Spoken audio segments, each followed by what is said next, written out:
Bueno, entonces una bienvenida muy cordial a todos y todos ustedes, todos los participantes de América Latina y Alemania en este evento. Para presentarme, mi nombre es Klaus Bodemer, soy politólogo y latinoamericanista y he trabajado como profesor en las universidades de Maguncia y Hamburgo en Alemania y como profesor visitante en varias universidades y centros de investigación en América Latina y España. El evento es organizado por el Foro Latinoamericano LAF, una ONG con más que 30 años de vida, entre tanto, y con sede en Berlín, que actúa a través del trabajo voluntario de su junta directiva, sus miembros y otra gente interesada en América Latina y Caribe, desde una perspectiva progresista.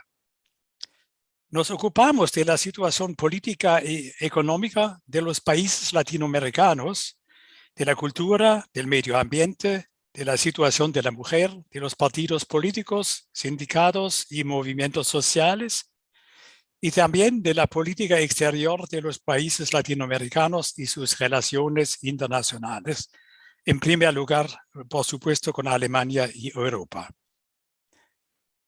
Me es un placer presentarles los panelistas de nuestro evento. 3 especialistas altamente calificados y familiarizados con nuestro tema de hoy. La doctora Lisa María Sánchez de México, doctor Miguel Ángel Latut de Venezuela y la doctora Lisa María Sánchez, mexicana. Yo voy a presentarles después más ampliamente en cuanto a su currículum. Quiere también dar una muy buena, cordial bienvenida a todos que han participado en la preparación de este evento. Es en primer lugar, más allá de los especialistas, por supuesto, la Fundación Ebert, que nos ha ayudado y va a financiar las intérpretes. También Christine, que como siempre ha apoyado esto y va a seguir y acompañarnos con todo el aporte técnico. También Luisa, uno de nuestros compañeros que va a coleccionar las preguntas del público y, no en última instancia, las 2 intérpretes, Ana y Sabine. Bueno, solamente algunas palabras introductorias a nuestro tema. El tema es el regreso de los militares en América Latina y está vinculado con una pregunta. Si eso es un peligro para la democracia o es simplemente un debate fantasma. Claro, es una pregunta un poco provocativa. ¿Por qué esta pregunta? Desde la transición a la democracia en los años 80 y 90 del siglo pasado, las Fuerzas Armadas latinoamericanas han vuelto gradualmente a estar bajo control democrático, si bien no en todos los países con éxito, como sabemos. Porque en algunos países, sobre uno vamos a hablar, por ejemplo, Brasil, eso pasó solamente parcialmente. Ni hablar de Chile, por ejemplo, o otros como Venezuela. Este proceso fue acompañado de reformas policiales que, sin embargo, tuvieron solo un éxito limitado. Sin embargo, con el aumento de la violencia organizada y no organizada en respuesta a un panorama cambiante de seguridad subnacional, nacional y regional, la llamada a los militares se hizo desde el cambio del siglo gradualmente más fuerte y su montada fue ampliando. La demarcación entre el ejército y la policía se distribuyó como consecuencia de este proceso y los militares pasaron a participar crecientemente en la lucha contra la inseguridad pública, la delincuencia organizada transnacional, y en los últimos tiempos, más recientemente en varios países, en la represión de las protestas sociales y la lucha contra la pandemia. Esta evolución se discute bajo los lemas de una politización o desinstitucionalización del sector militar y, al revés, de la militarización de la política.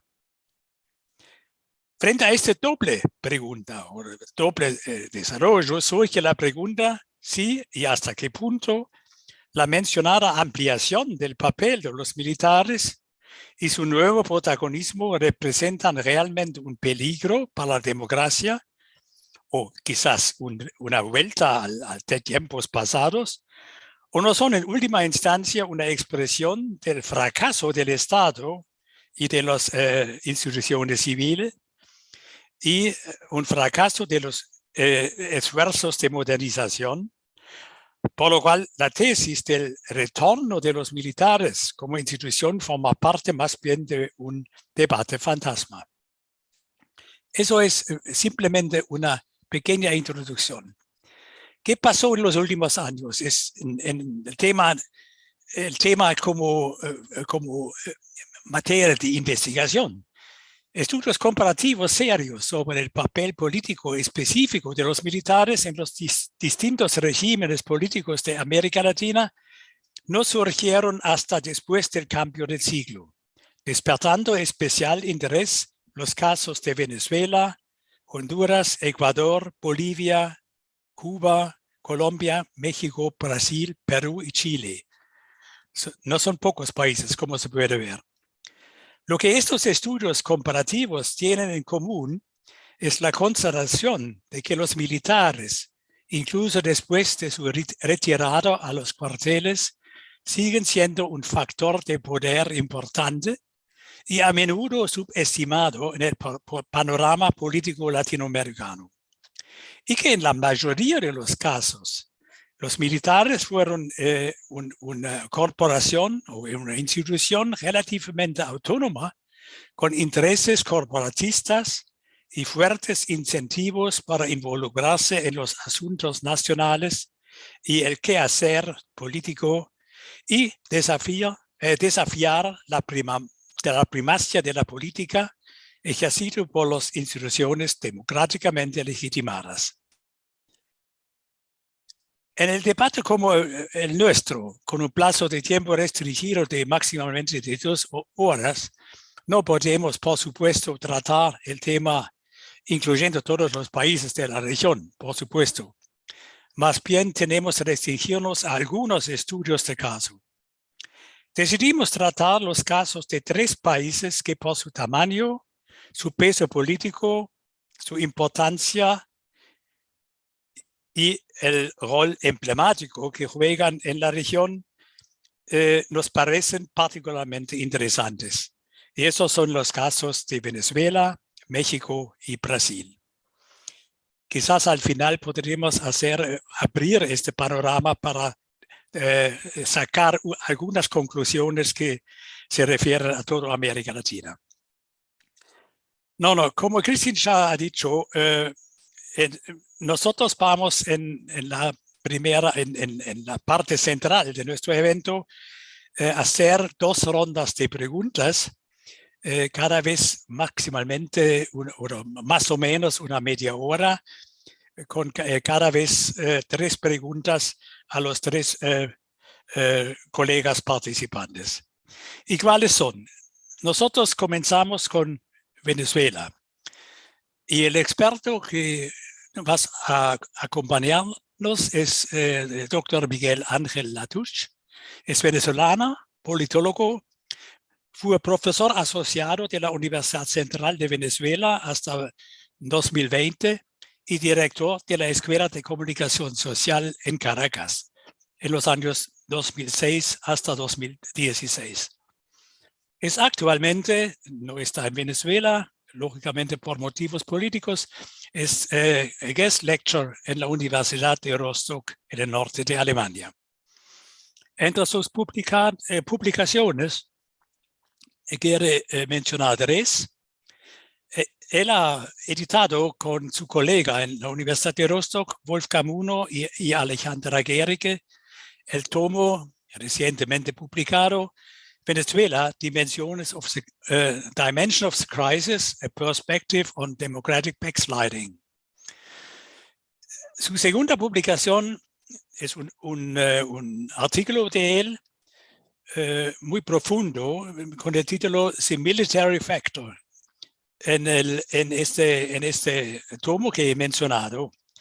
Y la tercera es The Institutionalization of Authoritarian Populism, también con otros autores y publicado en el Handbook of Populism en el editorial Palgrave en Estados Unidos. Quizás también es interesante mencionar, Miguel es además autor de short stories y aparentemente frecuentemente contribuidor en revistas literarias. No es usual de un competencia adicional de un politólogo. Bueno, Miguel, comenzamos con el caso de Venezuela. Porque Venezuela, yo creo es uno de los ejemplos más flagrantes en los últimos tiempos en América Latina de una instrumentalización de las Fuerzas Armadas realizada por el expuchista y paracaidista Hugo Chávez Fría desde su victoria electoral en 1998 y su sucesor Nicolás Maduro. Miguel, una primera pregunta. ¿Qué papel ha jugado el sector militar en la historia venezolana? Y en primer lugar, porque no podemos revisar toda la historia, durante las décadas anteriores a Chávez, que se llama, es una época que se llama punto fijo, es decir, desde el año 1958 hasta los años 80. Bueno, Miguel. Sí, muchísimas gracias por la invitación. Es un gusto compartir con todos ustedes este espacio. Yo quisiera hacer quizás una primera consideración muy general. Yo creo que, en efecto, el factor militar juega un rol fundamental en la construcción política de América Latina. Hemos construido repúblicas débiles, democracias débiles, con instituciones no consolidadas, y efectivamente allí el factor militar se convierte en el eje central quizás del juego político, ¿no? A pesar de los esfuerzos que se han hecho por construir un espacio civil, un espacio republicano, creo que la figura del caudillo militar, la figura de del factor militar como un factor que juega en política, sigue estando presente y es preponderante. No se trata, en efecto, de una discusión fantasma o zombie, se trata de una discusión fundamental para el futuro de la democracia en América Latina. En efecto, Venezuela es un caso particular. Yo quisiera empezar por acá. La guerra de independencia venezolana fue la más cruenta de América Latina. Más de la mitad de la población perdió la vida durante la guerra de independencia, bien fuera directamente por la acción militar, bien fuera asociado a enfermedades o al hambre y situaciones relacionadas con la guerra, ¿no? Y el único factor de cohesión que existía en Venezuela en aquel momento eran las Fuerzas Armadas que heredaron, que fueron herederas del Ejército Libertador y que preponderaron a todo lo largo del siglo XIX. El siglo XIX venezolano es muy particular, es el siglo de la guerra civil, es el siglo de la revolución, de la confrontación armada. No tuvimos quizás largos periodos de paz durante el siglo XIX. Los diferentes caudillos militares, los diferentes caudillos regionales se enfrentaron durante todo ese siglo para mantenerse en el poder, para tomar el poder, para llegar a Caracas y efectivamente ejercer el poder sobre la población. No hubo un desarrollo importante de la sociedad civil en el siglo XIX, pero además yo creo que no podemos hablar de un Estado nacional venezolano en el siglo XIX. El Estado nacional venezolano se constituye a principios del siglo XX, efectivamente también bajo un caudillo militar, bajo la dictadura militar del general Juan Vicente Gómez, que fue considerado como el amo del poder, que fue el caudillo que acabó con la guerra civil del siglo XIX, que acabó con las dinámicas de las revoluciones y que impuso, digamos, la ley absolutista, una mirada absolutista del país, que constituyó la administración, la burocracia, el ejército profesional, a sangre y fuego, yo diría, reprimiendo y suprimiendo las libertades, reprimiendo a la población civil, proporcionándole a la Fuerza Armada profesional esta vez un rol fundamental en la Constitución de la República. Los partidos políticos venezolanos son incipientes apenas en la década de los años 30, cuando a la muerte del dictador, a la muerte de Juan Vicente Gómez, y el país se moderniza, yo diría, entre 1948 y 1958, nuevamente bajo la figura de un dictador militar, el general Marcos Pérez Jiménez, que utilizó en efecto los importantes recursos petroleros venezolanos para modernizar el país, para construir sobre todo infraestructura y de alguna manera para organizar la administración de lo público, la burocracia, ¿no? La democracia llega en Venezuela luego de un movimiento cívico-militar en 1958, esta vez con partidos políticos mucho más consolidados, esta vez con una sociedad civil que tenía una presencia más importante en el juego político, que estaba en el interés de participar en la política, al menos desde el punto de vista electoral. Se toma el poder en 1959, 58-59, se produce una constitución en 1961, y quizás el elemento más importante de este momento particular de la historia política venezolana es que efectivamente los militares son llevados a los cuarteles. Los militares dejan de ser, durante un periodo de 40 años, y esto es importante, los factores fundamentales de la política venezolana. Esto no quiere decir... sí, profesor, dígame. Miguel, todo correcto. Sí. Puede quizás, en comparación con otros países, sobre todo en el Cono Sur, esto no es poco, 40 años.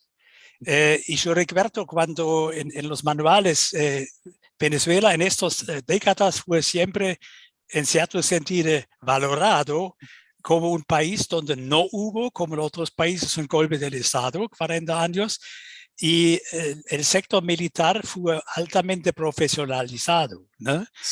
Claro, tú tienes razón, en la historia es otro cuadro. En efecto, pero, ¿no? En ese periodo en ese periodo en particular, hablamos de una Fuerza Armada profesional, no beligerante, que estaba dedicada a las acciones propias del mundo militar, a la defensa de la soberanía, al mantenimiento del orden, etcétera. Sí. No había una participación directa de los militares, no porque no tuvieran influencia, porque en efecto la tenían, pero no tenían una participación directa en la definición del juego político. Hablamos de una Fuerza Armada que se retiró a los cuarteles, que dejó de tener presencia en la discusión política del momento, que dejó de tener presencia quizás incluso, o tenía una presencia moderada a nivel de la vida pública, de la vida pública venezolana.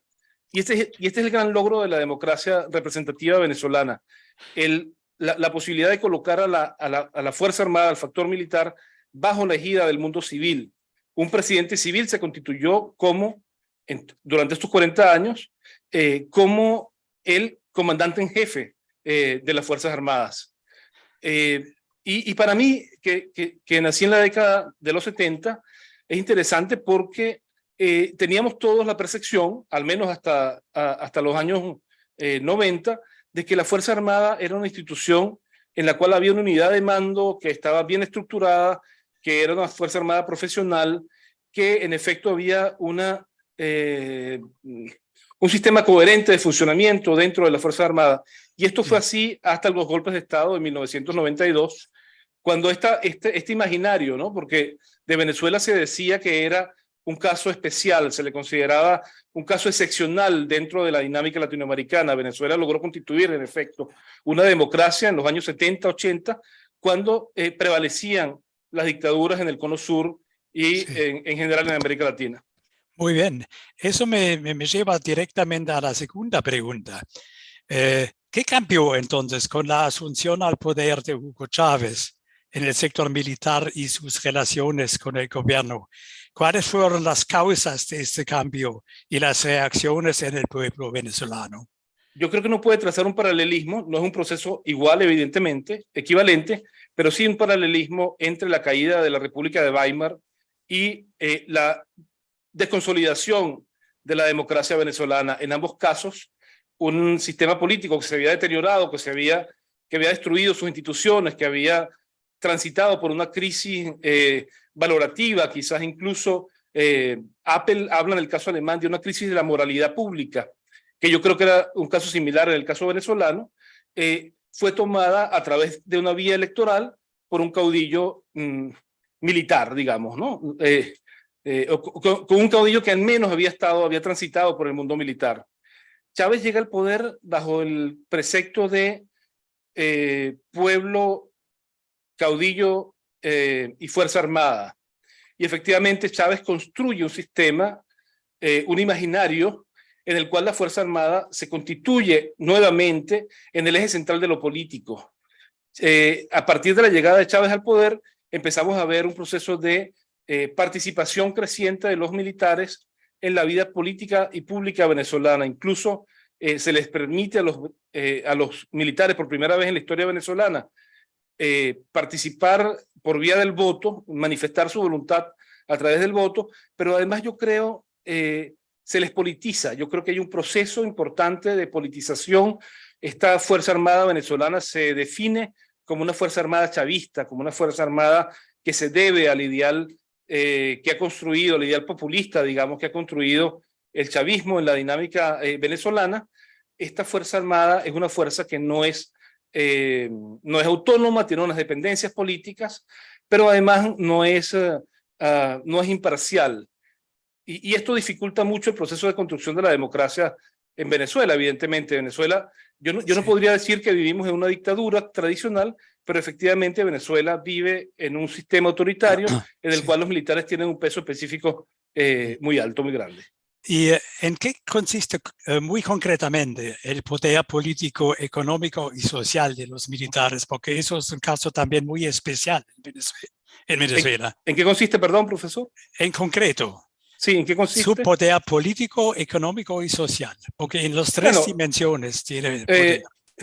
Los militares ejercen el poder en Venezuela. Realmente, aun cuando no gobiernan directamente, tenemos un número importante de militares en las gobernaciones, en las alcaldías, en los ministerios, en general en la cosa pública. Y esto les da acceso en el manejo de la industria petrolera, por ejemplo, en el manejo de las minas. Y esto les da un acceso no solamente al poder político de manera directa, sino también a recursos económicos que son fundamentales para la toma de decisiones, etcétera, ¿no? Pero además yo creo que tienen una influencia muy importante en una cosa que a mí siempre me llama la atención. Yo creo que hay una situación, sobre todo en estos últimos años, hemos transitado hacia una sociedad del miedo, ¿no? Hay una sociedad que tiene miedo de la represión. La Fuerza Armada se ha utilizado en gran medida para reprimir esto, y eso define o tiene un efecto en la movilización popular, en la organización partidista, etcétera. Gracias, Miguel. Sabes, vamos a volver en la segunda ronda para más al desarrollo reciente en eso. Y ahora vamos al caso de México. Y la experta que tenemos es Lisa.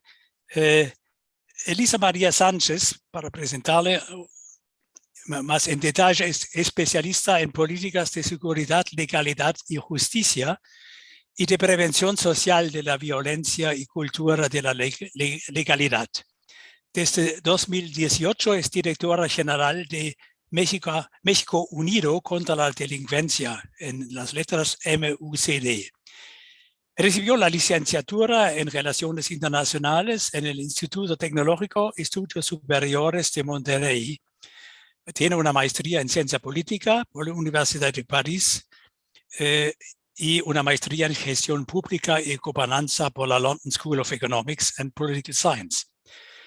Bueno, otra vez, las dos publicaciones que tienen mucho que ver con nuestro tema la primera es Ending the War on Drugs, How to Win the Debate in Latin America. Es decir, tiene un tema especial de la seguridad y que, claro, es muy pronunciado, es el tema del tráfico de drogas. La segunda es la militarización de la seguridad pública en México y sus fundamentos legales. Fue publicado por la Fundación Ebert en México. Bueno, Lisa, ¿qué rol otra vez comenzamos con algunas pocas palabras sobre el rol que los militares han jugado en la historia de México? ¿Cuál es? Muchísimas gracias, Klaus. Muchísimas gracias a todos los que nos están viendo el día de hoy y por la invitación. Muy brevemente, digamos, el caso mexicano guarda algunas similitudes y algunas diferencias con el caso venezolano, pero sobre todo diría yo que guarda particularidades distintas al resto del Cono Sur o de otros países de América del Sur, porque efectivamente México es otro de los países que no tuvo un golpe de Estado militar durante el siglo XX.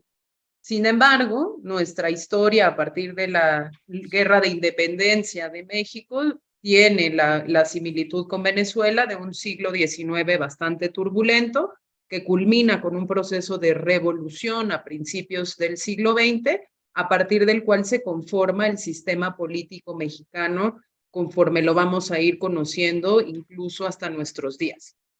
Es a partir entonces del nacimiento de ese sistema político que emana de la Revolución Mexicana que entonces podemos hablar pues de una reconfiguración de las relaciones cívico-militares que de alguna manera van limitando el poder político de los militares que fueron presidentes de la República después de la Revolución Mexicana y que fueron poco a poco perdiendo esas posiciones de liderazgo y de gobierno directo en, digamos, contraposición con la consolidación de un sistema político de partido único, de un sistema que pese a ser un sistema político digamos, en donde existían las elecciones, pues se transformó en un sistema corporativista, en un sistema de partido único que nunca eliminó sus dejos de autoritarismo, incluso, ¿no? Post transición a la democracia ya en la década de los 90. ¿Qué pasa entonces con las relaciones cívico-militares desde el nacimiento del sistema político mexicano? Bueno, yo creo que pasan dos cosas.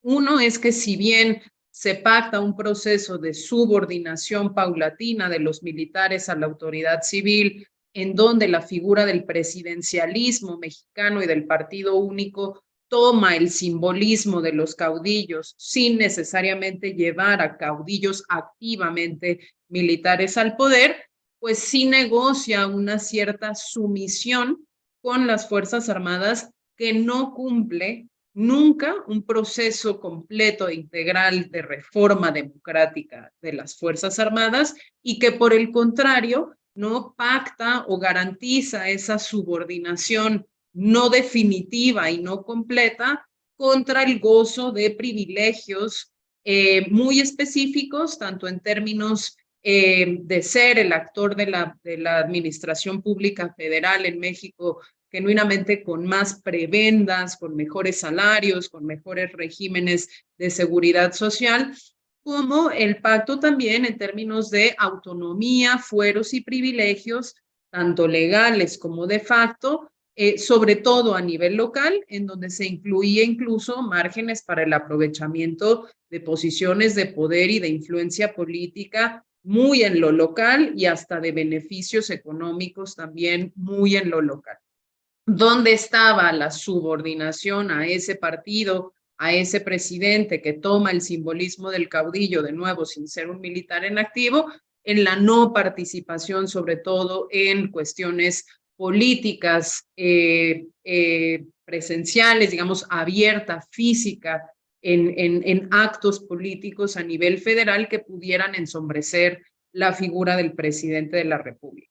La narrativa oficial lo que nos dice es, mientras se va institucionalizando el régimen político civil a través del fortalecimiento del presidente y el partido, los militares van quedando un poco al margen de la política. Sin embargo, el segundo elemento que yo quisiera resaltar de toda esta historia de la presencia y el rol de los militares es que sí existe evidencia muy importante respecto al hecho de que el actuar de los militares no es nunca apolítico y mantiene siempre una posición de privilegio con respecto a otros actores políticos civiles, De ahí que es posible afirmar que efectivamente nunca fueron corporaciones apolíticas, sino que negociaron esa subordinación a cambio de beneficios muy específicos, mientras pudieron tener un grado de autonomía importante para la defensa de sus propios intereses, de nuevo, corporativos.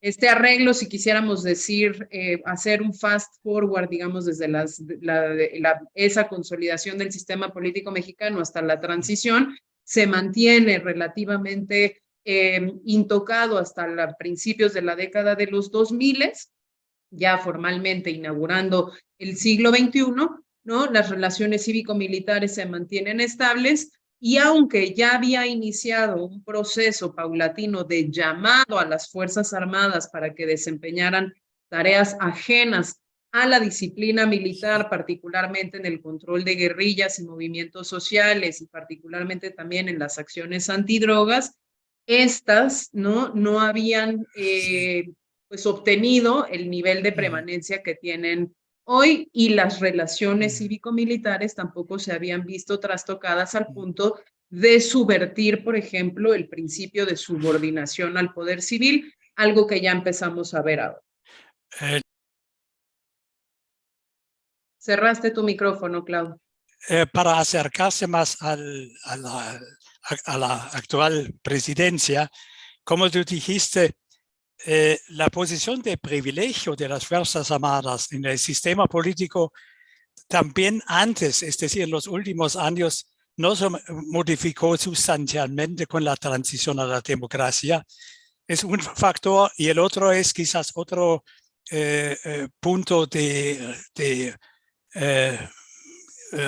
muy importante en este desarrollo es la presidencia de Calderón, en la cual comenzó la militarización de la guerra contra los carteles de droga. Es decir, las Fuerzas Armadas se le entregaron cada vez más tareas y funciones, ya antes de esta nueva presidencia. Para acercarse a la presidencia, Manuel López Obrador, que siempre se llama AMLO en las abreviaciones. Mi segunda pregunta. El actual presidente López Obrador ha optado, en contra de sus anuncios en la campaña, por recurrir a las Fuerzas Armadas para desarrollar un sinnúmero de funciones.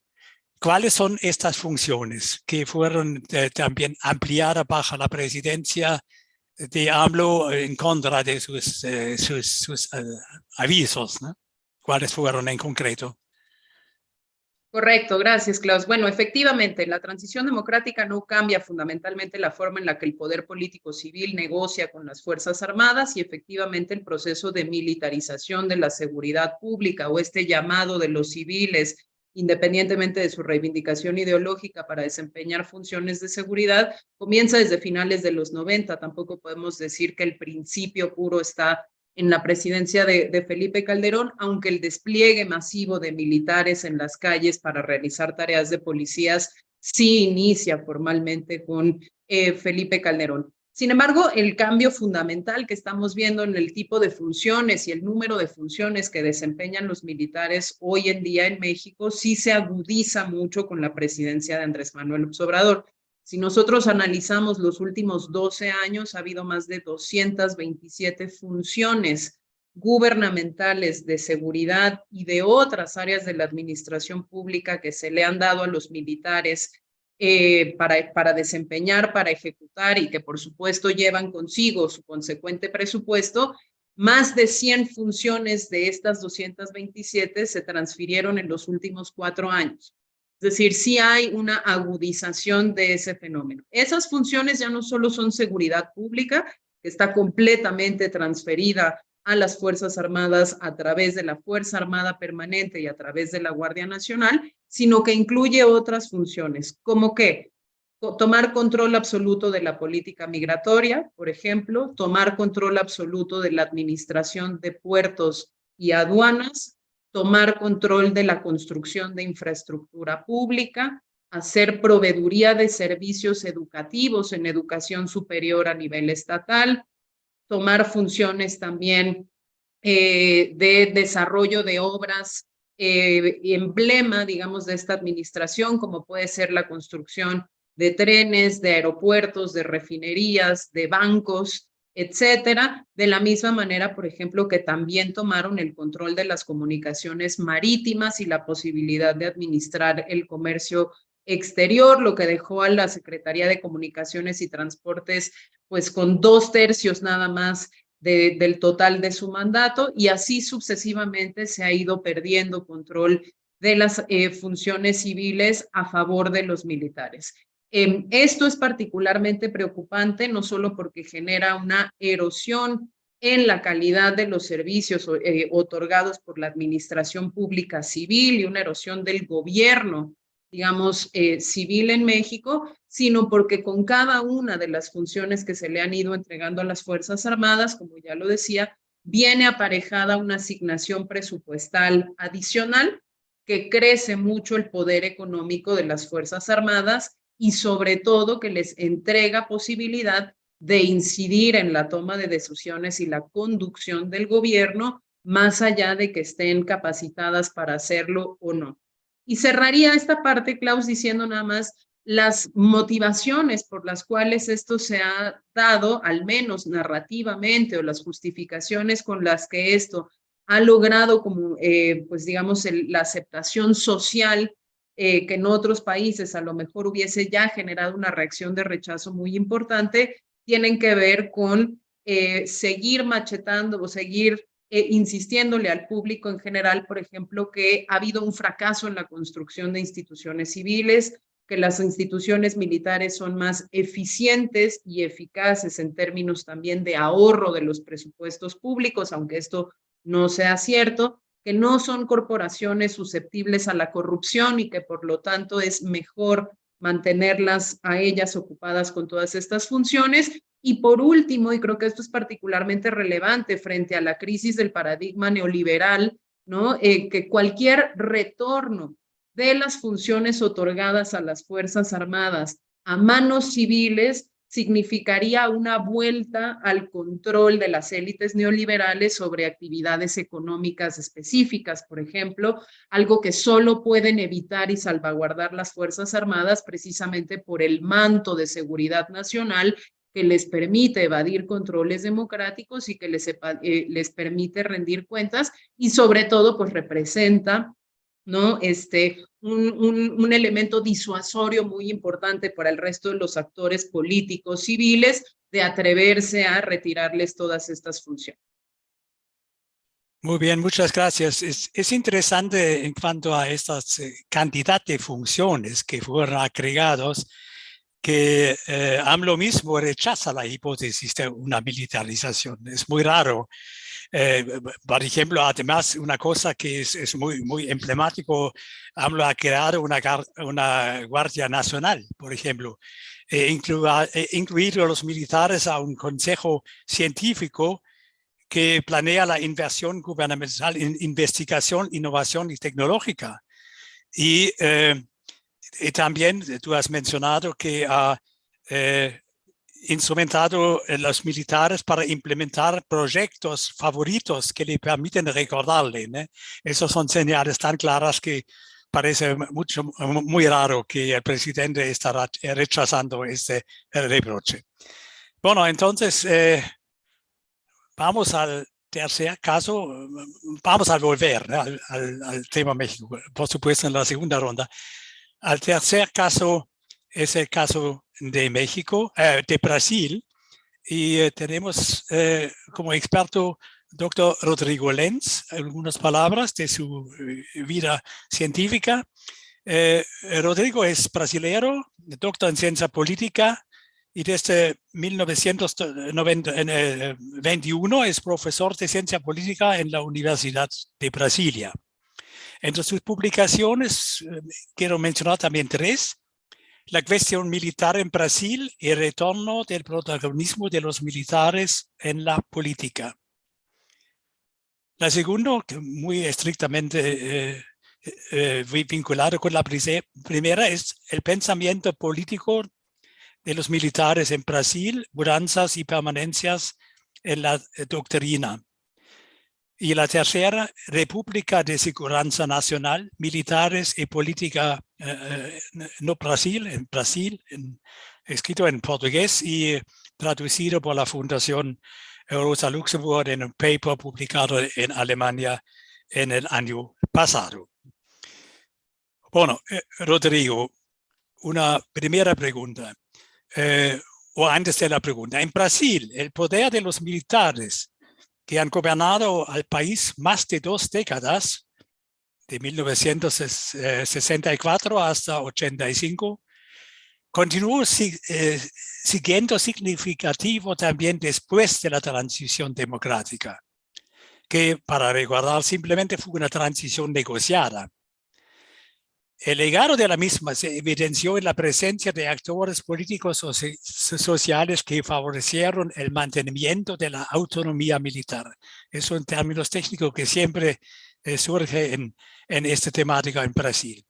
La primera pregunta es, ¿en qué es visible la fuerte presencia de los militares en el ámbito interno en Brasil durante las últimas décadas y cuáles son sus causas? Rodrigo, por favor. Hola Klaus, hola Cristian, Lisa, Miguel y todas las personas que nos asisten. Es una satisfacción muy grande compartir este espacio de reflexión con ustedes. Aprovecho también para agradecer la invitación del profesor Klaus y felicitar al Foro Latinoamericano por promover una cita con el tema del militarismo y de la militarización en Latinoamérica. Bueno, en relación a la pregunta, históricamente la presencia de los militares en el ámbito interno en Brasil es una regla, no una excepción. Eso porque en gran parte fue y sigue siendo una burocracia armada del Estado dirigida para mantener la orden interna, o sea, la seguridad interna y no la defensa nacional. O sea, las principales batallas de los militares brasileños fueron contra brasileños, o sea, contra su propio pueblo. De esa manera, el desarrollo de la República Brasileña fue marcado por etapas distintas de la relación de integración y cooperación entre el ejército, la burguesía nacional y después de la Segunda Guerra Mundial a los Estados Unidos. Sin embargo, los conflictos internos, los militares consolidaron una posición estratégica en el Estado Nacional y en el imaginario social. A veces como coadyuvantes, a veces como protagonistas, pero siempre como un actor político orientado ideológicamente. Este es el regreso a los cuarteles después de 1988 y una relativa estabilidad del régimen político creó una imagen de despolitización de la institución y desmilitarización de la política y del Estado. Pero la forma de la transición política sin responsabilización por las graves violaciones de derechos humanos de la dictadura de 64 y reformas en las relaciones civiles y militares, no logró esto. Al contrario, permitió que los militares, sobre todo del ejército, preservaran una posición estratégica en la inteligencia del Estado, en la seguridad pública y en el imaginario social.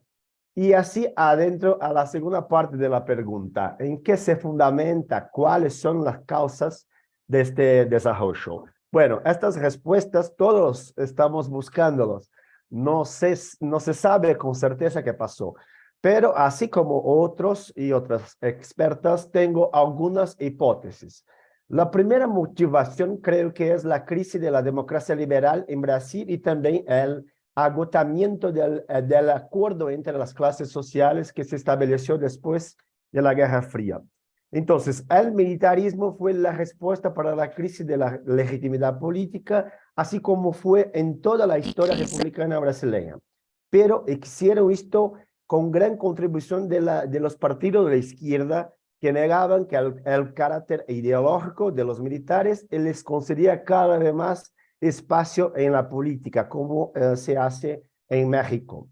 La segunda motivación, la crisis económica que impuso un empobrecimiento de la clase media y sobre todo de la clase trabajadora en las periferias urbanas. Otra vez más, el militarismo fue una respuesta para el control social. Por fin, la militarización de la sociedad ya se veía antes con la ascensión de las fuerzas sociales de extrema derecha, grupos religiosos como el pentecostales y del agronegocio, y del avance de la guerra a las drogas y el uso de los militares en esta guerra. Todo esto bajo la influencia de fuertes cambios en la geopolítica, con los Estados Unidos perdiendo su hegemonía global. Sin perjuicio de otros factores, creo en estas hipótesis. Bueno, ya parcialmente has respondido a la segunda pregunta que tengo, pero quizás puedes un poco más concretizar. ¿En qué consiste concretamente el alto grado de autonomía mantenido por el sector militar hasta nuestros días? Bueno, básicamente consiste en la preservación del estado de seguridad nacional de la dictadura del 1964. Con la transición de 1988 se mantuvieron todas las posiciones del poder de las Fuerzas Armadas bajo una dictadura y fue asegurada una amplia autonomía en relación al poder político, así como preservada los instrumentos institucionales del terrorismo de Estado en las periferias y en la seguridad pública. Además, después del sistema único de salud, las Fuerzas Armadas tienen la mayor capilaridad política de una institución del Estado en todo el territorio nacional. Así, política y socialmente, las Fuerzas Armadas seguirán en puestos estratégicos del Estado, sobre todo en los temas de la defensa, presupuesto militar, inteligencia del Estado, de seguridad pública y seguridad nacional. Con amplia autonomía institucional, haciéndose presente en gabinete de la República de todos los gobiernos después del 1985. Para gobernar en Brasil, la izquierda y la derecha necesitan componer con el partido militar liderazgo por los generales en comando del ejército, ideológicamente camuflado por el barniz democrático. Entonces, están en muchas partes del Estado y necesitan, y están trabajando en el juego político en todos los gobiernos después de 1988. Bueno, es interesante si otra vez este amplio gama de funciones que reclaman los militares. Una pregunta que surge es mi tercera pregunta. ¿Es esta autocomprensión de los militares enraizada en la sociedad o es un cuerpo ajeno? Bueno, antes del gobierno de Bolsonaro, se pasaba muy parecido como Lisa habló en relación en México. Básicamente se pueden destacar tres aspectos de esta autocomprensión y de la autocomprensión realizada en la sociedad. Primero, de que los militares son moralmente superiores a los sectores civiles del Estado y de la sociedad, sobre todo en relación a los partidos políticos, a las instituciones políticas y a los políticos en general. Segundo, de que los militares son una institución del Estado, o sea, no partidaria, sino aún política, pero responsable por la política nacional, guardián del bien común. Es la visión de los militares como tutores de la nacionalidad, del Estado nacional y de la sociedad en general. Por fin, la visión de que los militares son profesionales muy calificados, o sea, que son buenos técnicos para la administración de la cosa pública. En la sociedad, más allá de estos tres mitos autoritarios, la profesión militar es una buena oportunidad para la ascensión social de la clase trabajadora. No por lo menos, por décadas, las Fuerzas Armadas son una de las tres instituciones que la población más confía y menos desconfía, muy por delante de las instituciones del poder político, por ejemplo.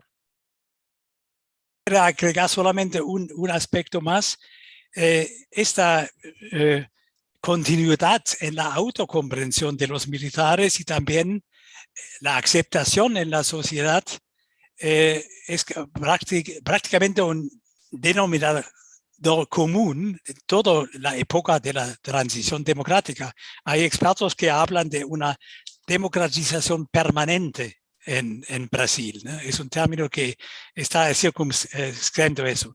Y quiero recordar, ya bajo el gobierno de Rousseff, el Ministerio de Defensa ha publicado un documento en que se habla sobre los militares como la garantía de la ley y del orden, GLU. Es una fórmula que siempre está presente, ¿no? Eso solamente como nota a pie de lo que dijiste. Bueno, entonces, muchas gracias también por la disciplina de todos ustedes. Y entonces vamos en la segunda ronda donde nos referimos más a la situación actual y posibles perspectivas. Y comenzamos otra vez con Miguel del caso de Venezuela. Miguel, ¿qué factores explican el hecho de afuera un poco raro que los militares han apoyado hasta el presente, con pocas excepciones, hay excepciones, al proyecto chavista, a pesar de la desastrosa situación económica y social del país? ¿Qué explica eso? Esta afinidad, esta loyaltad de los militares. Sí, yo creo que aquí hay que dividir la reflexión en dos momentos, ¿no? Uno, la economía venezolana es altamente dependiente del petróleo. La economía venezolana tiende a funcionar muy bien cuando los precios de petróleo son altos, tiende a funcionar muy mal cuando los precios son bajos. El presidente Chávez vivió durante su presidencia una etapa de precios de petróleo alto y Maduro ha vivido una etapa de precios de petróleo bajo, ¿no? Chávez era una figura política muy poderosa, con una gran capacidad para generar discursos, con una simpatía natural, con una manera de acercarse a la gente, que le facilitó mucho la posibilidad de ganar preferencias electorales y apoyos en sectores importantes de la población. Cuando Chávez llega al poder, se encuentra con que la administración pública venezolana requería de al menos unas 200.000 personas para ejercer la función pública, y viniendo Chávez del ámbito militar, era lógico que efectivamente, teniendo un partido político que era relativamente débil en aquel momento, no tenía una formación real de cuadros, y había vivido mucho ese partido político del sector militar, era lógico que los militares se apropiaran o participaran directamente de la administración pública. El proyecto chavista, yo creo, el proyecto chavista se plantea como un proyecto cívico-militar, pero en el fondo es un proyecto militar. Yo dije antes, los militares en Venezuela se encuentran en el poder aun cuando la función presidencial la ejerza un civil. Hay tres factores que explican la estabilidad relativa del sistema político venezolano. El factor militar, el partido de gobierno, el Partido Socialista Único de Venezuela, que tiene algo así como 5 millones de militantes, y el Ejecutivo con el control de los recursos, sobre todo los recursos petroleros, ¿no? Chávez planteó un discurso revolucionario, transformó la doctrina militar, transformó el sistema de alianzas estratégicos venezolanos. El ejército venezolano, hasta la llegada de Hugo Chávez, era un ejército que tenía muy buenas relaciones con los Estados Unidos, digamos, había un intercambio, una participación conjunta en ejercicios, unos escenarios de guerra en los cuales Venezuela participaba al lado de los Estados Unidos, y luego de Hugo Chávez todas estas doctrinas, todos esos escenarios se fueron transformando hasta constituirse en una fuerza armada revolucionaria. Y yo creo que este es un factor importante, y un factor ideológico importante. Hay un sinnúmero de promociones que han sido graduadas dentro de dentro de este periodo, ya son 24 años casi, y han sido adoctrinadas, digamos, dentro de un ideal revolucionario, populista de izquierda, y en esta comprensión del ejército como estando en una relación directa con la gente. Yo creo que este es un factor fundamental. Pero, el otro factor, termino en un segundo, el otro factor es que en efecto Venezuela tiene uno de los sistemas de inteligencia y contrainteligencia más importantes de América Latina. Ha habido una adquisición de equipos de vigilancia, ha habido unos aprendizajes producidos en esta relación con Cuba, en esta relación con Irán, con Rusia, que ha permitido mantener un control muy, muy cercano dentro de las Fuerzas Armadas, de manera que toda disidencia es detectada y simplemente es sacada del juego, bien sea porque se procese a los militares que se considera están en situación de conspiración o que sean directamente adversos al sistema de gobierno, o porque simplemente no se les permite tener acceso a comandos ni armas. Entonces, claro, en ese sistema de control por una parte y ese sistema ideológico por otra, efectivamente la Fuerza Armada se confluye, digamos, hacia el proyecto revolucionario. Antes de ir a la segunda pregunta, quizás y agregando lo que dijiste, ¿cuáles son muy concretamente, qué temen los militares que pueden perder? Bueno, si están en contra. Y eso explica, me lleva a la segunda pregunta. Sí.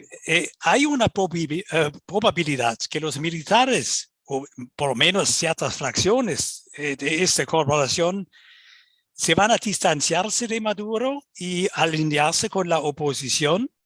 ¿Y cuáles serían las condiciones para que eso pasaría, o es un fantasma pensar en eso? Creo que el tema es interesante. Efectivamente, en el 2012 le da un golpe de Estado a Hugo Chávez. Hugo Chávez sale del poder y una junta cívico-militar de alguna manera toma, bajo un mando civil, toma el poder durante un par de días. Hay problemas internos muy importantes. Efectivamente, Hugo Chávez es traído de vuelta bajo con el apoyo de la Fuerza Aérea, y yo creo que esto marca mucho la situación militar, ¿no? Los militares de ese momento, los militares que fueron que participaron en el golpe de Estado, perdieron su carrera militar, perdieron su jubilación, fueron perseguidos, fueron encarcelados, tuvieron que salir del país. Yo creo que esa sombra de alguna manera está presente en el imaginario militar. Pero cuando uno escucha además a los diferentes personeros del chavismo, bien sea que hablemos del ministro de la Defensa, o bien sea que hablemos del segundo hombre en el mando, que es Diosdado Cabello, o bien sea que hablemos de Maduro, el tema de la lealtad, el tema de la lealtad se constituye en un tema central, en un tema sobre el cual se construye una narrativa, en un tema sobre el cual se construye un modo de hacer vida militar, y creo que esto también tiene un peso muy particular. Yo no creo que haya una unidad absoluta dentro de las Fuerzas Armadas venezolanas, pero creo que la experiencia política que tenemos, que hemos vivido los venezolanos en los últimos tiempos, la incapacidad política del liderazgo de oposición, la manera como se ha traicionado a algunos militares en los años recientes que participaron, al menos en términos de manifestarlo, su situación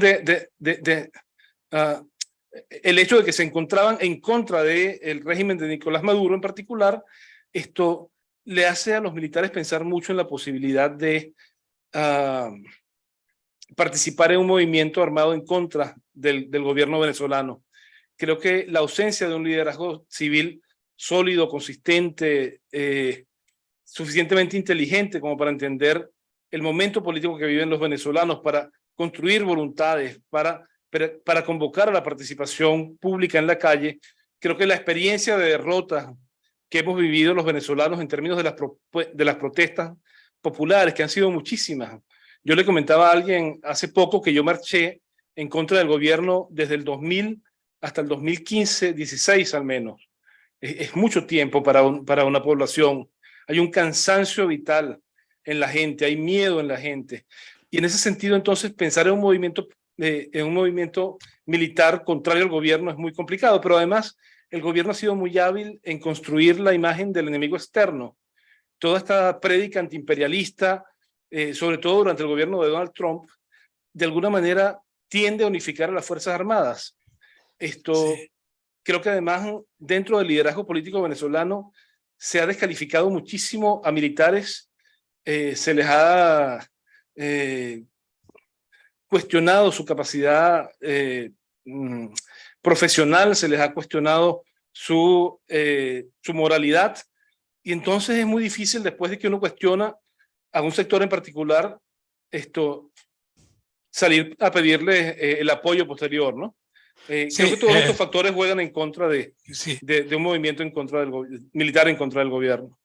Sí, seguramente también la debilidad de la oposición, que ha intentado construir un proyecto alternativo durante casi 2 décadas sin éxito, Claro. con muchos errores, es una explicación, pero quizás en una frase solamente la respuesta. ¿Qué concretamente temen los militares perder? Muy concretamente, más allá de todo lo que has dicho. Bueno, su carrera militar, los negocios en los cuales están involucrados, el acceso al poder que tienen, los negocios en los cuales sus familias participan, la vida cómoda que muchos, sobre todo en los mandos altos, en los comandantes, tienen un nivel de vida privilegiado. Los militares tienen en Venezuela un estatus muy particular, casi todos, digamos, al menos en los mandos altos y medios. Y por supuesto, hay un sistema de intereses que se ha ido estableciendo, ¿no? Sí, y seguramente también posibles juicios, ¿no? Posiblemente, seguramente hay juicios Sí, No. bueno, de hecho hay unos juicios hay unos juicios por derechos humanos, hay militares que han participado muy duramente en contra de la acción de calle, en contra de las protestas populares. Esta gente seguramente sería enjuiciada en un escenario. Digo, a los militares no se les ha dado una salida limpia, no se les ha proporcionado unas garantías que efectivamente permitan pensar que ellos saldrían bien librados. Sí, exactamente. Luego de la salida de Maduro o de cualquiera o del chavismo general del poder.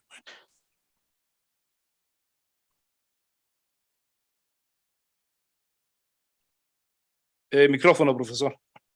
También en el caso de México, una pregunta un poco comparable también, que tiene que ver con la reacción a este militarismo y la ampliación de funciones de los militares.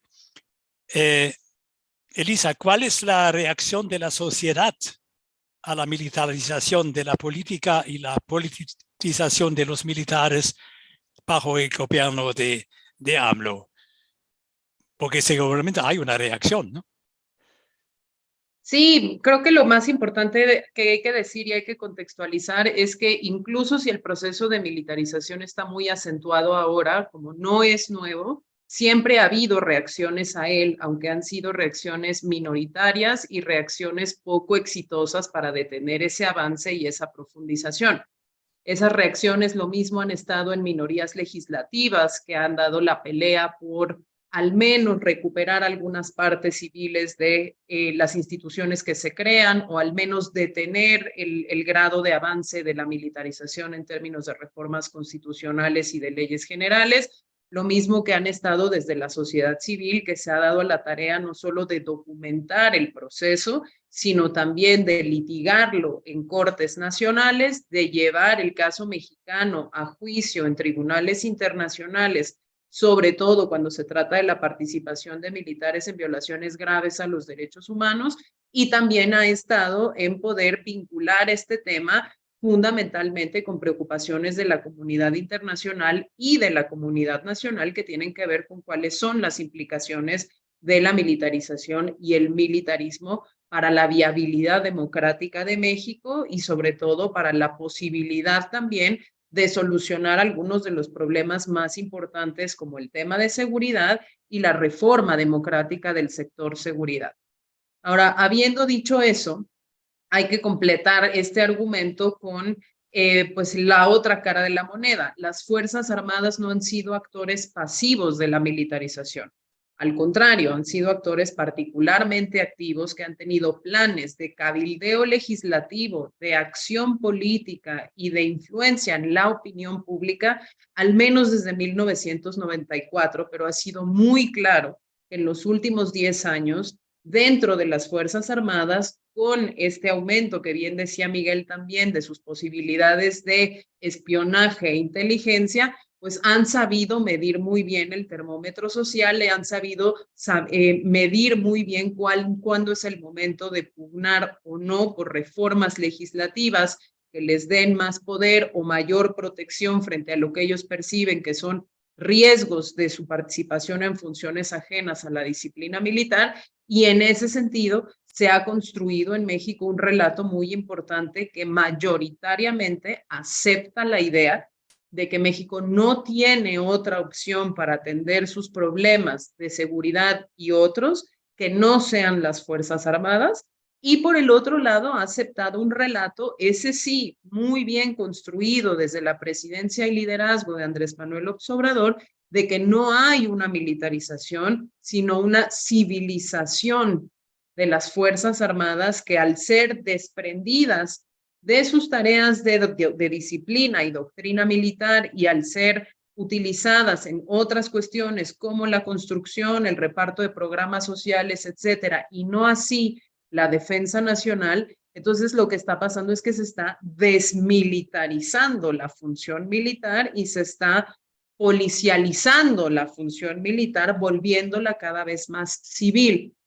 Eso permea en el imaginario público de forma que la gente no siente tan amenazante el tema de militarización, aunque en la realidad pues nada es más falso y nada dista más de los hechos, porque las Fuerzas Armadas no han sido desprovistas de su manto de impunidad, no han sido desprovistas de todas, digamos, las excepcionalidades legales con las que ellas pueden guardar ese grado de autonomía que no le está reservado a ningún otro actor de la administración pública federal, ni a nivel local, ni a ningún ciudadano para todos los efectos prácticos. Y eso es particularmente preocupante porque lo que nos lleva es que con ese apoyo popular, a diferencia del caso venezolano, en donde Miguel estaba explicando muy claramente cómo hay toda una construcción ideológica alrededor de esto, en el caso mexicano más bien es independientemente de las reivindicaciones ideológicas de los gobiernos, la opción por default de seguir dependiendo y utilizando a las Fuerzas Armadas está ahí porque tiene respaldo popular y sobre todo porque logra una cosa que me parece que es muy importante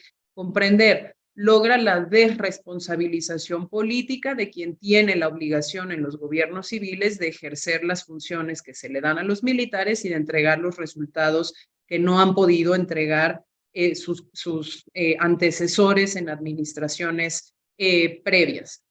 Sin embargo, es importante nada más una última excepción para que no nos vayamos de aquí decepcionados diciendo cómo puede ser que la opinión pública mexicana no esté preocupada por eso y no esté haciendo cosas.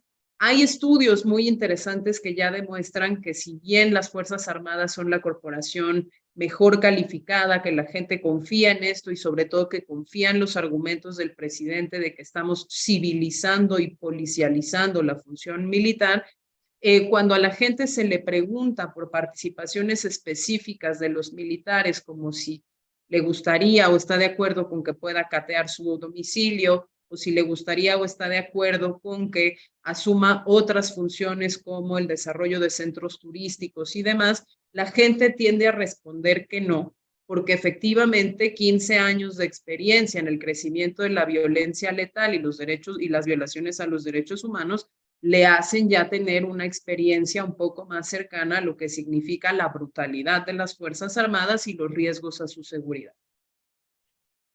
Muchas gracias, Lisa. A pesar del hecho que subrayaste, que el militarismo en México es socialmente arraigada. Eso es claro, es un fenómeno que observamos en toda América Latina, es el famoso desencanto político. Es decir, un debilitamiento cada vez más grande de las instituciones democráticamente legitimadas, los partidos políticos, el poder judicial y todo eso. Y eso es claro, es un fenómeno, a pesar del hecho, por lo menos se dice que hay una gran profesionalidad de la administración, ¿no? Pero claro, sospechas son tan enraizados que, y además AMLO sigue muy popular, ¿no? En grandes partes de la población. Pero a pesar del hecho, y eso me lleva a la siguiente pregunta, hay también voces en contra de la política de AMLO. Entre ellos también oficiales de las Fuerzas Armadas que empiezan a inquietarse por sentirse atacados en su profesionalidad. Entonces, ¿cuáles son estas voces que exigen un cambio en las relaciones cívico-militares? ¿Qué están propagando en concreto? ¿Y cuáles son los chances, las oportunidades para un cambio verdadero al respecto, quizás después de las elecciones presidenciales de este año? ¿Hay estas oportunidades o es un fantasma? Mira, yo te diría muy brevemente, de manera resumida, sí hay opositores dentro del sistema político, minoritarios, tremendamente minoritarios, pero algunos senadores, algunos diputados, algunos miembros de partidos políticos en números muy pequeños que han estado dando la batalla legislativa y la batalla de opinión pública por denunciar los riesgos de la militarización y sus consecuencias negativas. Tanto en términos democráticos como en términos de seguridad, de derechos y de erosión de calidad del gobierno civil. Hay una sociedad civil organizada en colectivos. El colectivo Seguridad Sin Guerra, los últimos 6 años en México, ha dado una pelea monumental en contra de la militarización, siendo numéricamente pues muy pocas personas las que lo integramos. Hay organizaciones de la sociedad civil que estamos haciendo o defensa de casos individuales o litigio constitucional y trabajo político importante y de sensibilización de distintos grupos de interés para alertar sobre estos riesgos. Y de la misma manera empieza a haber algunos otros sectores no tradicionales que se están interesando en la conversación. Ejemplo, sectores económicos que antes no veían sus intereses afectados, pero que con la militarización de áreas económicas específicas, insisto, aduanas, puertos, construcción de infraestructura hotelera, construcción de infraestructura de comunicaciones y transportes, etcétera, empiezan a ver que puede haber un riesgo de su propio desarrollo económico y de negocio, ¿no? En el ritmo que lleva la militarización en México. Hoy tienen líneas aéreas, administran aeropuertos, administran caminos, cobran peajes de carreteras, una cantidad de cosas que ya empiezan a sonar las alarmas. Sin embargo, vuelvo a este tema de que la militarización ha sido impulsada igualmente por gobiernos de centro, de izquierda y de derecha, de manera que las posibilidades reales de que en ausencia de una demanda social fuerte y consistente, cambien ellos mismos sus incentivos para desresponsabilizarse y entregarle el problema a las Fuerzas Armadas, es bastante delgada, es bastante frágil y por eso hay que construir ese apoyo social en una apuesta que yo muy personalmente considero que es una apuesta de cambio cultural generacional, porque no lo vamos a poder hacer con los esfuerzos tradicionales de cabildeo, de advocacy, que tradicionalmente funcionaban, porque otra de las cosas muy importantes que hay que decir es que los términos de la discusión pública y el juego político a partir de la presidencia de Andrés Manuel López Obrador son muy distintos. La polarización, la radicalización de las posiciones, el cierre de la interlocución de los actores políticos con actores sociales es tal que en 5 años y con más de 111,000 desaparecidos y más de 160,000 víctimas de homicidio, Andrés Manuel no le ha abierto la puerta a los colectivos de madres buscadoras, a los colectivos de víctimas, colectivos que incluso en los peores momentos del autoritarismo de los otros regímenes podían tener cierta interlocución y cierta influencia en la toma de decisión, hoy no la tienen. Entonces, no está perdida la lucha porque se han logrado, aunque sea cosas pequeñas. Otro actor institucional relevante es la Suprema Corte de Justicia, pero pues efectivamente, en ausencia de una presión social sobre todos los actores políticos, independientemente de su carácter ideológico, del sello del partido, va a ser muy difícil que esta tendencia se revierta y va a requerir presión internacional también. Bueno, Lisa, muchas gracias. Yo creo lo que dijiste en cuanto a eso, las perspectivas no son muy optimistas en el caso de México, no solamente aquí, pero a pesar que prácticamente no hablamos sobre uno de los grandes dramas en México, es la lucha entre la lucha de drogas y el terrible, los terribles crímenes de los carteles de droga que han responsable para ese montón de víctimas. Bueno, entonces el último caso es Brasil, es diferente en eso, pero también es tampoco muy una perspectiva muy optimista. Rodrigo, una pregunta. Se dice que el triunfo de Bolsonaro en las elecciones de 2018 suscita la pregunta si los militares han volvido al poder, ahora no por un golpe, sino medio el voto. ¿Es esta observación correcta? Bueno, yo no le diría esto. Es el regreso de quien jamás se fue. Como lo dije anteriormente, la participación estratégica de los militares en el Estado después de 1988 fue asegurada. La gran misión ideológica de la institución militar siguió siendo preservar el legado de la dictadura de 1964, sea en la manutención del régimen de dominación, sea en los valores de la sociedad conservadora. Creo que la crisis de la democracia liberal en Brasil facilitó que las posiciones ya ocupadas por los militares fuesen expandidas para el protagonismo político partidista. Eso como expresión de una reacción de generales formados en las décadas del 1970 y 1980, o sea, en la dictadura de 64. Muchos cambios sociales en la sociedad en siglo XXI fueron puestos como una amenaza a la cohesión ideológica del militarismo de seguridad nacional.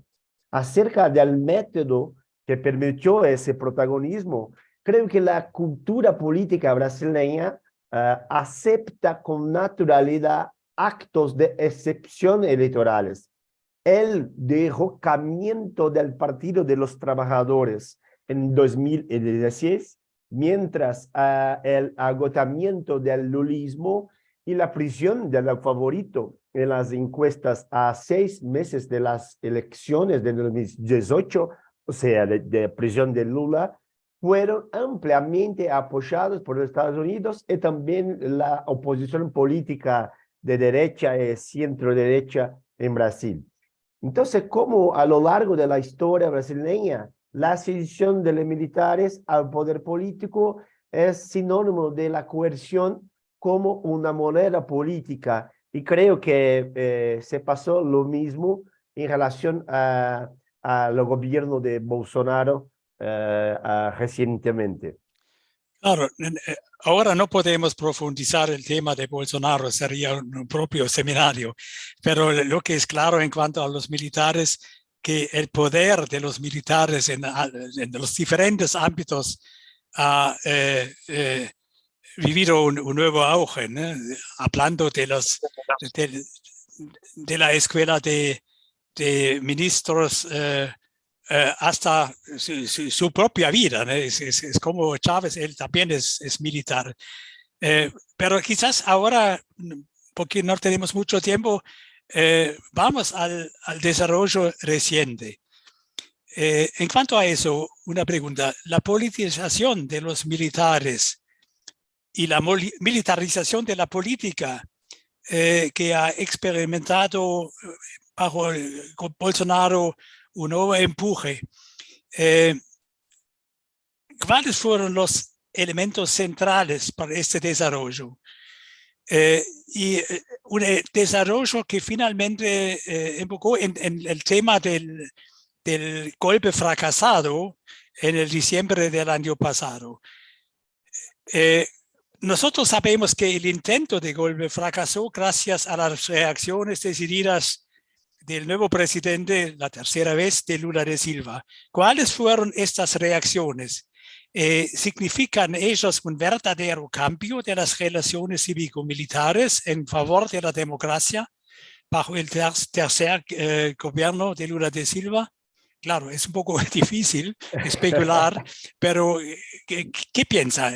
¿O es un seguimiento que este dicho que dice en Brasil observamos una eterna transición a la democracia, sigue también para el tercer gobierno de Lula? Bueno, es difícil y como dice, hablar de una cosa que está pasando ahora, así, ¿no?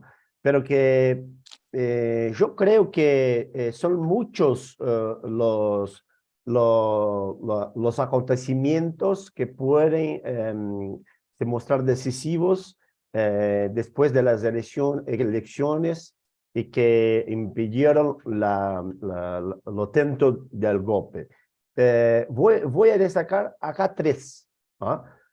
Primero, el comportamiento de la élite política brasileña inicialmente, incluida la élite judicial y la izquierda institucional, no favoreció a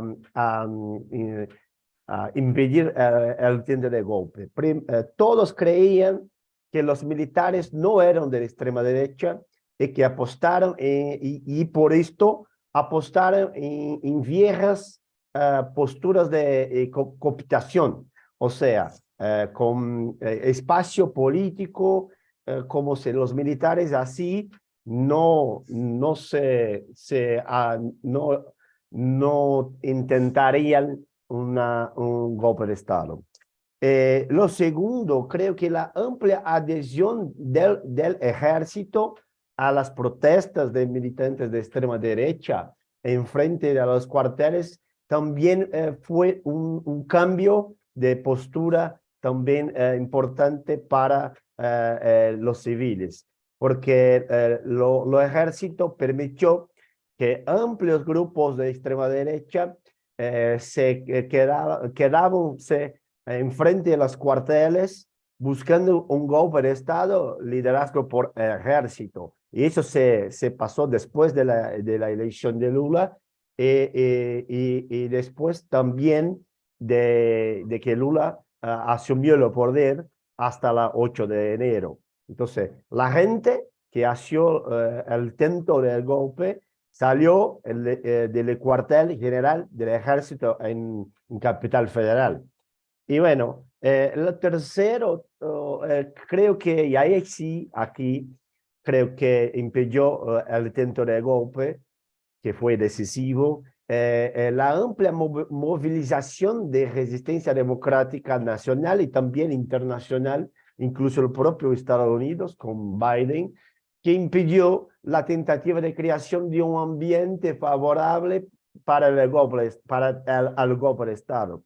Eso también avaló a la cohesión militar, visto que el alto comando se vio aislado y por esto no se unió a los generales y coroneles de la extrema derecha que defendía el golpe de Estado mismo en estas condiciones. Entonces, pero los cambios que están acá pasando, por otro lado, después de 8 de enero, para mí no serán gran cambios.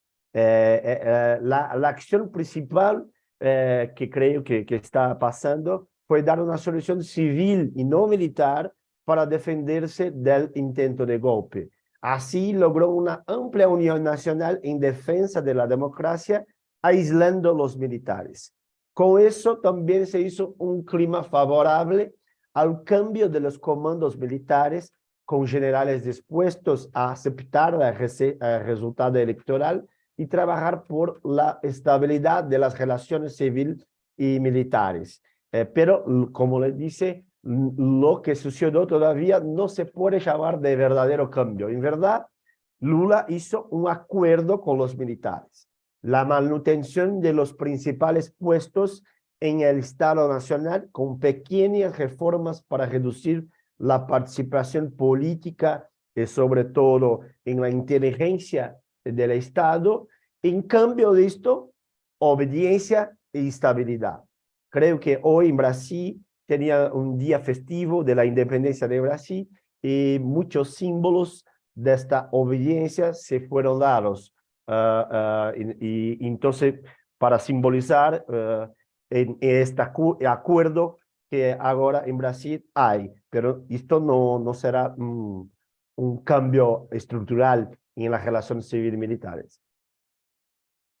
Muy bien, muchas gracias, Rodrigo. Es una perspectiva, bueno, mezclada, no pesimista, no optimista. Y vamos a ver, tú sabes, eso también en Alemania es un gran debate porque Brasil está en todos lados, ¿no? No solamente entre los latinoamericanistas, sino también en la prensa, en los medios de comunicación.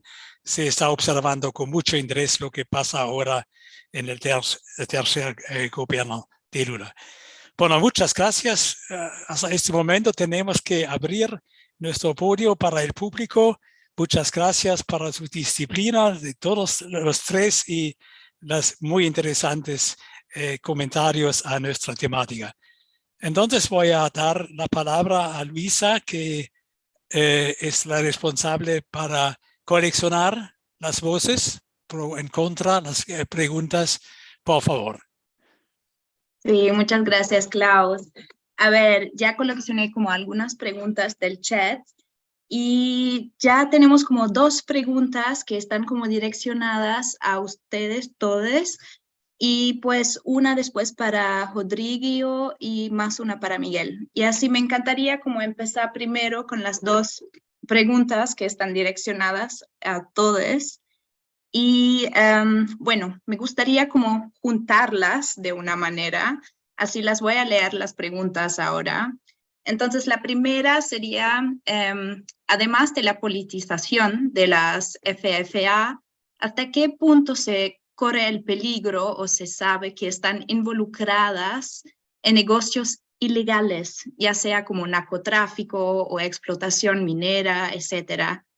Y pues los que se supone de combatir, ¿no? Entonces, como, ¿qué consecuencias tiene eso para las democracias débiles?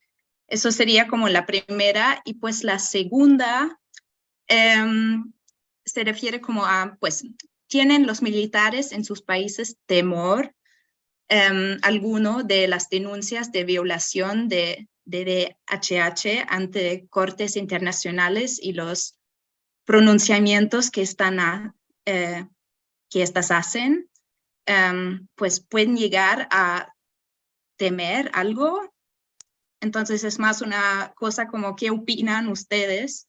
Entonces, si yo para entender bien las preguntas, me encantaría como empezar con Lisa y después tal vez con Miguel y Rodrigo. ¿Les parece bien? Así, Lisa, te paso la palabra. Y pues sería súper bien si ustedes también pueden reaccionar como a los otros y pues países y así. Pues sí, pero Lisa, te paso la palabra, por favor. Muchas gracias. A ver, yo creo que es importante nada más para responder esta pregunta general, al menos en el caso mexicano, decir que toda esta transferencia de funciones y este proceso de militarización de distintas áreas del gobierno, independientemente de la militarización de la seguridad, lo que han estado generando es un ciclo en donde los militares cumplen cada vez más tareas de gobierno y cada vez menos tareas de Estado. cumpliendo cada vez más tareas de gobierno y obteniendo además con ese número de tareas de gobierno una cantidad más importante de recursos, pues lo que logran hacer es aumentar su peso económico y su poder económico, con el consecuente, con el consecuente impacto de que terminan aumentando entonces también su poder y su peso político. Aumentar su poder económico y su peso político les sigue manteniendo un espacio grande de autonomía que produce un desequilibrio importante, visible, palpable de las relaciones cívico-militares y donde la balanza se inclina al lado militar, ¿no? Poniendo a las autoridades civiles en abierta subordinación, cuando no en mera colaboración, pero no en el grado de ser en realidad quienes estén comandando las acciones y limitando las acciones de los militares. En este círculo vicioso, ¿no? En donde estamos, donde les damos más funciones, eso les aumenta el poder económico, les aumenta el poder político, les aumenta la autonomía y por lo tanto, pues los incentivos se mantienen en el mismo lugar. Parecería que donde estamos es un callejón sin salida donde pues hay de dos opciones, ¿no? O sea, primero, este círculo vicioso les termina aumentando la participación política y por lo tanto la partidización o hasta cierto punto el beneficio, la identificación con ciertos proyectos políticos específicos y en ese perder que tenemos del ciclo negativo y los incentivos donde está, pues parecería que las únicas opciones que tenemos es o dejamos que con toda esta participación y esta politización y esta identificación y participación en tareas políticas, las Fuerzas Armadas caigan en esa espiral descendiente de desconfianza y de partidización, o optamos por protegerlas por la importancia institucional que tienen, ¿no? Se les exime de rendir las cuentas que tendrían que estar rindiendo y se fortalece esa malentendida autonomía, pues que de todos modos va a seguir minando el Estado de Derecho y las relaciones cívico-militares, ¿no? Esa vicisitud, digamos, de politización de las Fuerzas Armadas que estamos viviendo en este momento es básicamente el reto que se le presenta a los actores políticos, institucionales y sociales en México y que no es necesariamente fácil responder. ¿Por qué no es fácil de responder? Bueno, porque hay cosas que si se les entregó y están haciendo como la función de seguridad pública y al mismo tiempo no se profesionalizó y no se logró construir instituciones que ante su eventual salida puedan tener las funciones que hoy tienen, pues la vía se antoja del mismo modo, porque frente a la entrega ya también de otros que les incentivos de autogenerados a las Fuerzas Armadas, retirarles ese poder también sería complicado y contrario a los propios intereses de las Fuerzas Armadas. Finalmente, decir que adicional, pues digamos como a todo esto, sí hay indicios de participación de las Fuerzas Armadas en actividades ilícitas. Si bien no a una escala que sepamos al menos ahora que es particularmente preocupante, sí no deja de ser una cuestión que nos tiene a todos pues miedosos o preocupados, porque sí es la última frontera del Estado mexicano la que ya se está involucrando en esto y frente a la ausencia, ¿no?, de rendición de cuentas, de transparencia y de sanciones ante posibles actos ilícitos que van desde contratar empresas fantasmas y factureras para simular la provisión de servicios hasta abiertamente participar en ejecuciones extrajudiciales y desapariciones forzadas, pues bueno, lo que le queda como opción al Estado mexicano para sustituir ese poder militar, pues ya es prácticamente la nada o mecanismos internacionales que ayuden a salir en procesos ya de justicia transicional y de una complejidad adicional a construir las autoridades civiles, a ir retirando el poder y los grados de autonomía y no rendición de cuentas de las Fuerzas Armadas, mientras la sociedad acompaña pues un proceso en donde sí va a tener que hacer elecciones y trade-offs importantes sobre cuál es la salida que le puede ofrecer también a las Fuerzas Armadas de este lugar en el que estamos hoy. Muchas gracias. Pues bien, Miguel, ¿quieres seguir? Sí, claro. Yo tendría que decir que Venezuela es no solamente un estado guarnición, sino también un estado predador.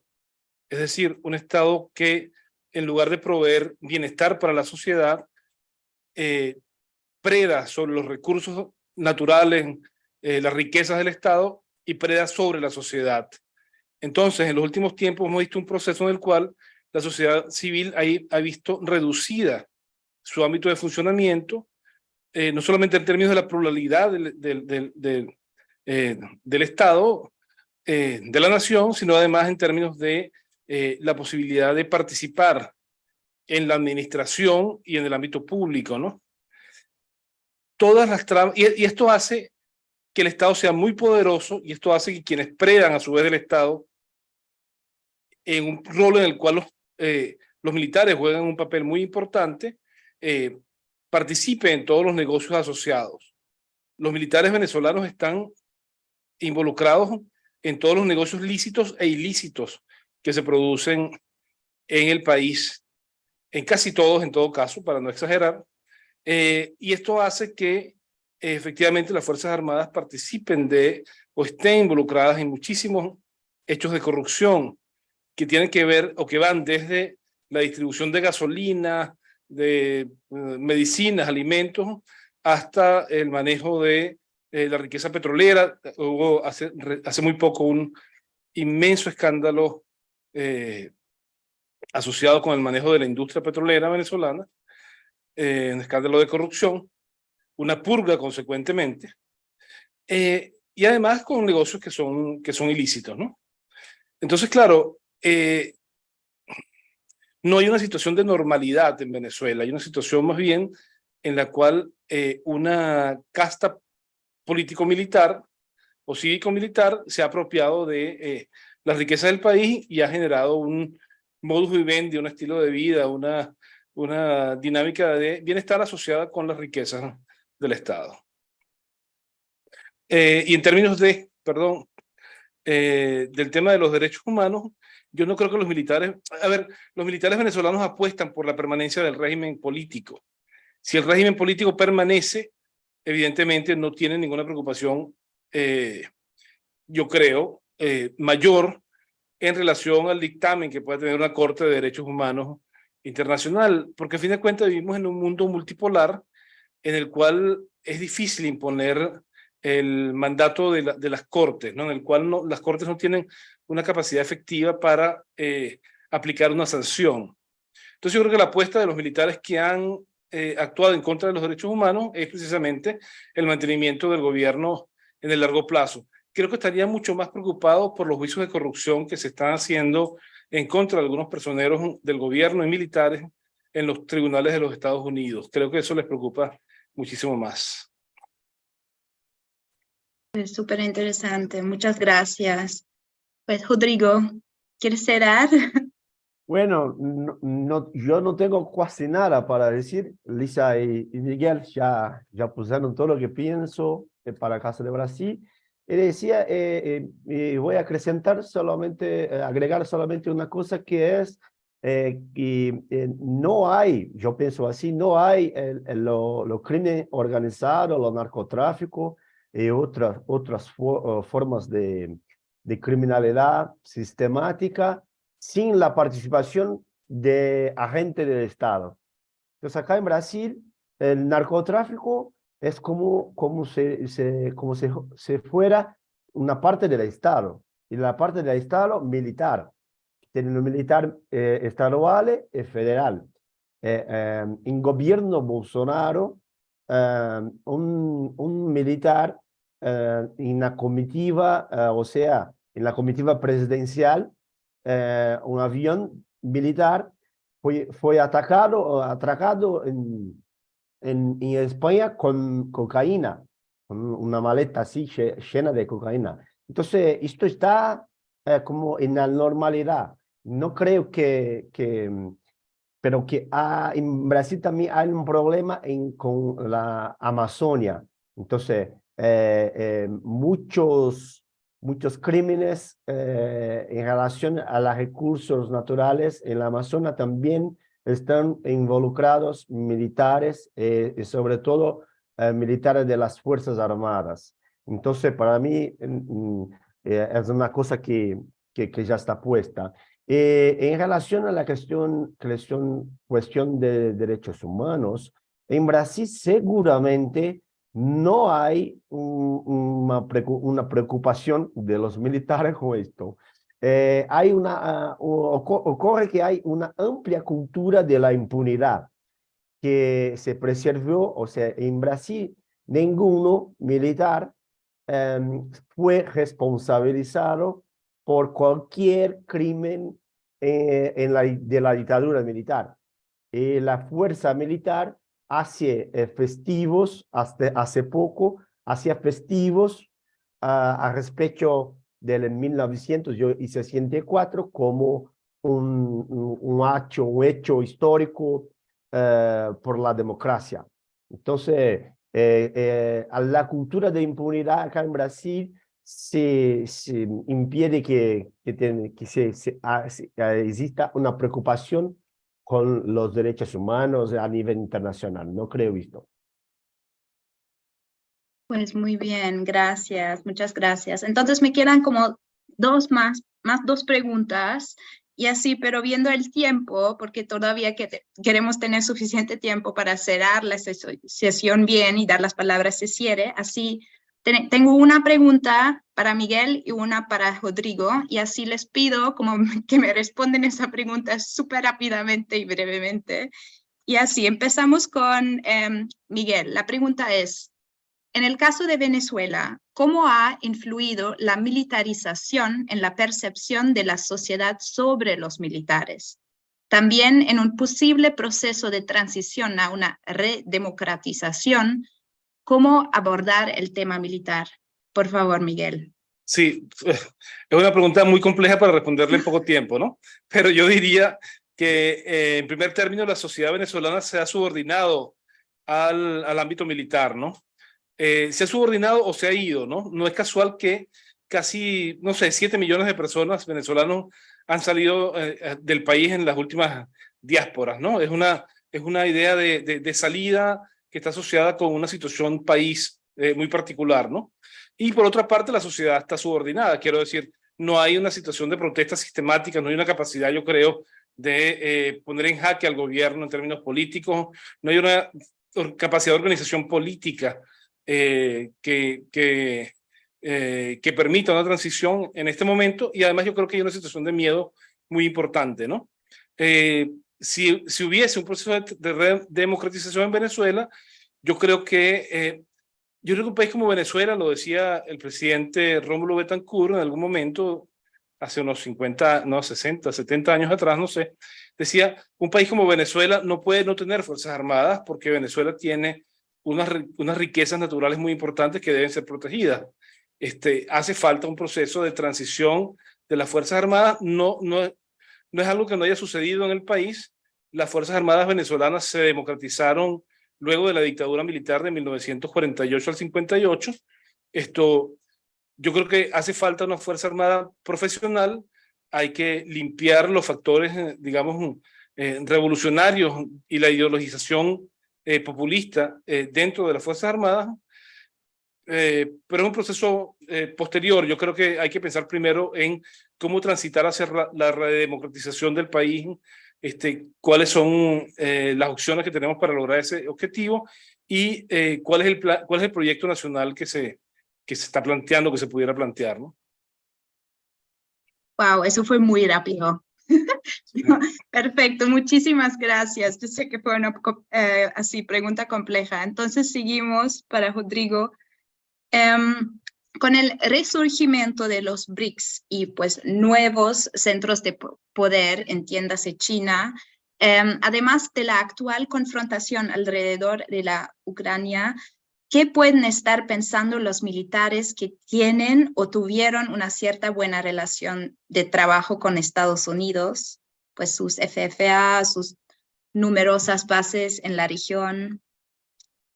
Bueno, creo que lo mismo que los demás militares. Lo que pasa en Brasil que Estados Unidos sigue con gran influencia en las Fuerzas Armadas y eso en las estructuras profesionales, ideológicas y también en los acuerdos comerciales con la industria de defensa. Entonces no creo que va a hacer algún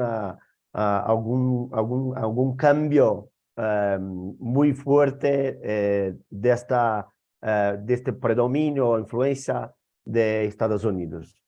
Además, las Fuerzas Armadas tienen relaciones con las fuerzas de BRICS antes desde la creación de BRICS. Entonces, por ejemplo, recientemente el ejército recibió una visita de generales chinos como una acción normal que se hace de integración y cooperación con otros ejércitos. Ahora, claro que con Lula creo que esas relaciones se van a profundizarse. Entonces, a corto plazo, creo que habrá una intensificación de esas relaciones sin estremecimiento de la amplia integración con los Estados Unidos. Afuera de eso, tal vez un freno, una integración de las Fuerzas Armadas con la OTAN, que se aceleró con Bolsonaro. Y bueno, creo que solamente esto de cambio significativo. Pues muchísimas gracias por estas respuestas. Entonces, Klaus, paso la palabra. Muy bien. Nos queda, creo, 5, 10, máximamente 10 minutos, porque me han señalado que Lisa tiene que irse. Me permiten algunas pocas palabras de conclusión. Bueno, nuestra pregunta si la expansión del papel de los militares, su creciente politización desde arriba y su politización desde abajo, se habla de autoempoderamiento, tal como hemos debatido, debe evaluarse en general como una amenaza para la democracia y no simplemente como un debate fantasma. Creo eso fue sobre la base de todos los comentarios fue aparente. Mucho habla, sin embargo, en favor de una respuesta diferenciada. Seguramente hay un consenso que no hay simplemente un retorno a la época de la dictadura militar. Eso no. En favor de una respuesta diferenciada habla en el sentido que existe un amplio consenso en que las Fuerzas Armadas han podido salvaguardar en gran medida sus intereses corporativos desde su regreso a los cuarteles 3 décadas atrás, pero que apenas son ya un factor de poder política independiente, aunque sí una influyente agenda de veto político. El despliegue de las tropas en misiones de mantenimiento de paz seguramente es un factor positivo porque ha apoyado a una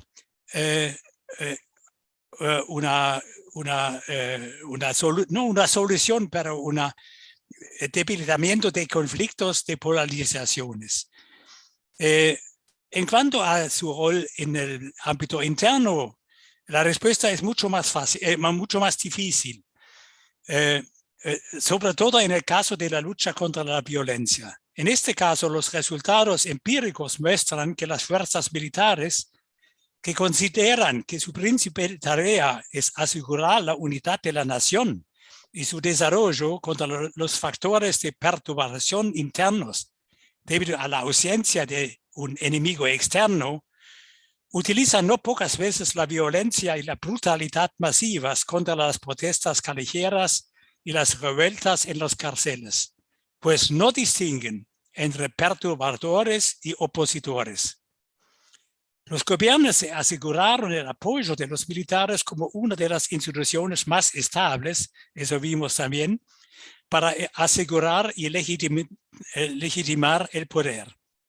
Esta institución, por su parte, se había beneficiado de la desconfianza generalizar hacia la policía y hacia el poder judicial y tras la desaparición de las amenazas externas a la seguridad nacional, ha ganado una nueva confianza en sí misma y una nueva identidad con la transferencia de nuevos campos de actividad dentro del país y pudo así mejorar notablemente su imagen. El nuevo papel de los militares tiene, por tanto, menos que ver con el crecimiento de su influencia política que con los débiles esfuerzos por modernizar la administración civil. Y, en última instancia, es una expresión del fracaso del Estado. En conclusión, no se trata de una toma de poder por parte de los militares, sino, como un observador ha mencionado, de una marcación del terreno que los gobernantes deberían tomar en serio. Con eso quiero concluir y con eso agradecer a todos que han participado, por supuesto, en primer lugar a los 3 excelentes expertos por sus aportes, por su disciplina del tiempo, que no es normal en estos tipos de eventos. Yo quiero agradecer también, como siempre, a Christine por su acompañamiento y todo lo que tiene que ver con la parte logística, a las 2 intérpretes, Ana y Sabina, la Fundación por su apoyo económico, para el excelente trabajo de las intérpretes Ana y Sabine, y no en última instancia también del público que ha participado. Vamos a ver después si entregamos todo eso en YouTube, cuántos fueron.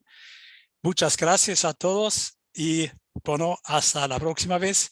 Cristi, no sé, ¿tú vas a avisar un otro evento o es eso previsto? Ya le puse en el chat, el 21 de Sí. septiembre tenemos un evento sobre los pueblos indígenas en aislamiento y la explotación de la Amazonía.